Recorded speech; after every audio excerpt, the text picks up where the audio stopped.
துளாராசி அன்பர்களே, வாகனம் வாங்க வேண்டுமா அல்லது நிலபுலம் வாங்கி தன்னுடைய சந்ததியருக்கு தயார் செய்ய வேண்டுமா அல்லது தாய் வழி சொத்துக்களை இரட்டிப்பாக வேண்டுமா அல்லது தாய் வழி சொத்துக்களை வியாபார முறையில் அதனை விற்று பெருலாபம் அடைய வேண்டுமா? இவை அனைத்திற்கும் உகந்த காலமே இன்றைய நாள். ஏனெனில் தன்னுடைய ராசிக்கு 10 கூடியவர் 10ஆம் இடத்திற்கு 4 என்னும் தன்னுடைய தாய்ஸ்தானத்தில் விளங்குவதும் தாய்ஸ்தானாதிபதி ராகுவோடு சஞ்சரிப்பதும் திடீர் யோகத்தை தரும்.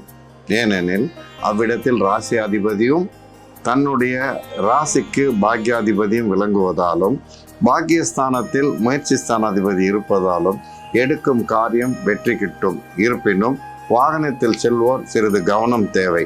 தன் தாய் வழி சொத்துக்களால் லாபம் உண்டு.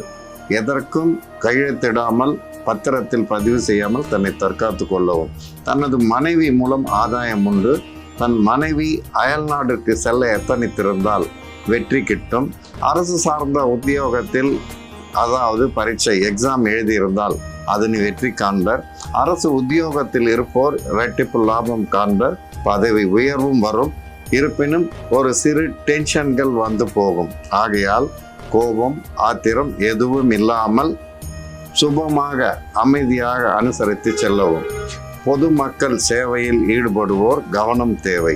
ஆகையால் தன்னை அதீதமான கோபத்திற்கு ஆளாக்காமல் தன்னை கட்டுப்படுத்தி மற்றவர்களிடம் பழகுமாறு கேட்டுக்கொள்கிறேன்.